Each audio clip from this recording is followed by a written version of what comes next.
खाई खोमेवा नहीं मिसरी मलाई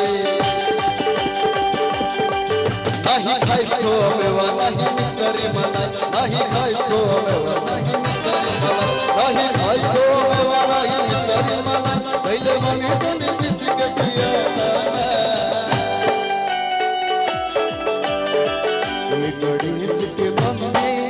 गणेश के मम्मी तने पावर भाग किया गणेश के मम्मी तने पावर भाग किया राउर भंगिया बधेर बिसर बिसर खोला ले राउर भंगिया बधेर बिसर बिसर खोला ले राउर भंगिया बधेर बिसर बिसर खोला राउर भंगिया बधेर बिसर बिसर खोला ले दुख होला और दुख में सहाय ना ए गणेश के पापा बोले ना ए गणेश के पापा हमसे भांग पिसाया ए गणेश के पापा हमसे भांग पिसाई ना के मम्मी तने पावर भाग किया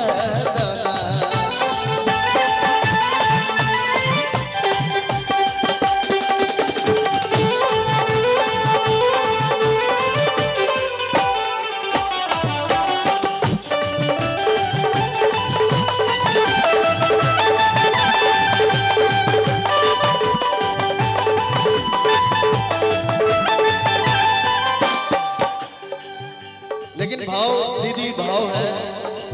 नहीं खाई बुखोआ मलाई मिसरे नहीं खाई बुखोआ मलाई मिसरे नहीं भंगिया से भंगिया के साथ मिसरे नहीं खाई बुखोआ मलाई मिसरे नहीं जिगवा से भंगिया के साथ मिसरे वाना बतिया हमारी ना भावे देवना पतिया हमारे भावे देवना हमरा सामने से जल्दी हटावा ये गणेश के मम्मी लेकिन भैया मैं अपनी गार्जियन के साथ खड़ा हूं तो मेरा और एनर्जी लेवल हाई है दीदी बहुत अच्छा लग रहा है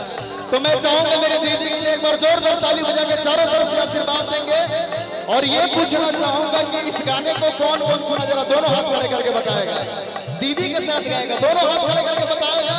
और सबके साथ गाएगा गणेश के मम्मी तन पावर भाग किया गणेश के मम्मी तन पावर भाग किया चाहे राजी होई चाहे होई नाराज भनिया की सपना सुन ली रोवाला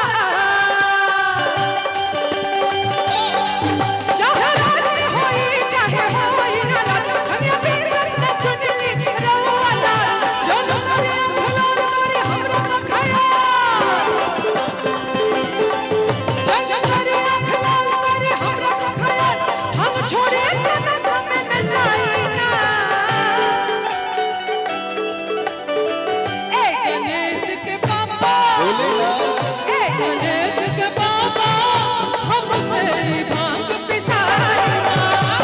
ए गणेश के पापा हमसे भांग पिसाइना गणेश के मम्मी तन पावर भाग किया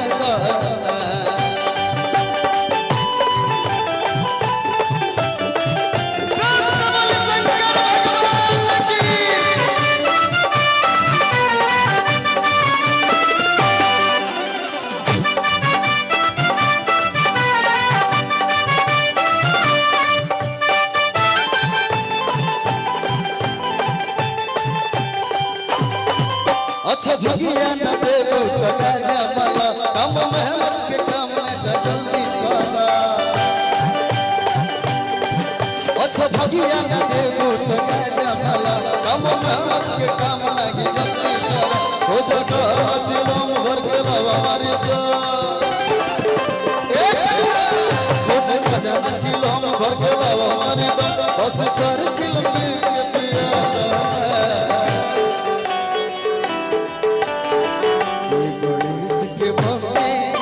गणेश के मम्मी तने पावर भाग खियाला गणेश के मम्मी तने पावर भाग खियाला राउर भंगिया बधेर पिसे भोला रे राउर भंगिया बधेर पिसे भोला रे राउर भंगिया बधेर पिसे भोला राउर भंगिया बधेर पिसे भोला रे दुख होला मारे दुख बसहाई ना ए गणेश के बाबा ए गणेश के बाबा हमसे भांग पिसाइया ए गणेश के बाबा हमसे भांग पिसाइया गणेश के मम्मी तने पावर भाग खियाला ए गणेश के बाबा हमसे भांग पिसाइया गणेश के मम्मी तने पावर भाग खियाला बहुत बहुत अच्छा लगा बहुत बहुत धन्यवाद और एक गाते हैं क्योंकि एक बहुत समय पहले कोडवा देते रहिए भाई बहुत समय पहले दीदी आपने हम लोग को जज किया था नहले पे दहला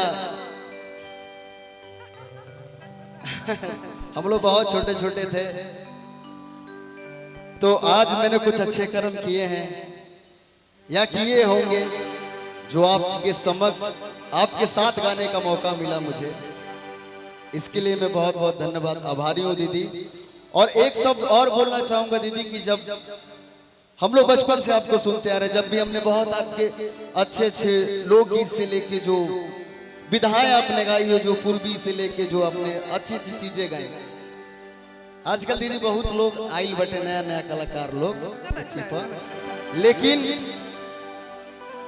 हम लोग ने सिर्फ आपको ही देख के अगर भोजपुरी में सही कहा जाए तो एक कल्पना दीदी फीमेल में और मेल में कहा जाए तो पवन भैया जिनके आशीर्वाद से यहाँ खड़ा हूं मैं मुझे सिखाते हैं वो बहुत अच्छा आप बहुत अच्छा गाते हो विकास आप बहुत अच्छा गाते हो और इसके लिए बहुत बहुत धन्यवाद दीदी मैं आपके साथ वो वाला गाना गाना चाहता हूँ दो गाना गाते हैं हाँ गणेश के गणेश की मम्मी और एक पहले बहुत पहले मैं गाई थी नाचे कांवरिया शिव के नगरिया छैला बिहारी जी के साथ वो भी गाते हैं एक साथ जी आज तो भक्ति ही हम लोग गाएंगे नहीं तो मैं बोलती कौन दिशा में मैं हमेशा मंच पे गाती हूँ बहुत पसंद है मुझे नदिया के पार हमारे दद्दू जी का जो कंपोजिशन है लेकिन आज तो उस समय भी दीदी हम लोग डरते थे आपसे गाने में आज भी मैं डर ही रहा हूँ आपके सामने गाने से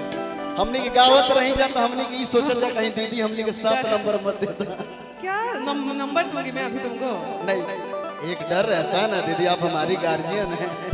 डर रहे हो तो गाँव मत बैठोगे नहीं तो आप अगर यहाँ मंच पे आके माइक पकड़ रहे हो तो फिर एक साथ गा रहे हो उसमें कोई दीदी नहीं है आप हमारी गार्जियन है तो मेरा फर्ज है हाँ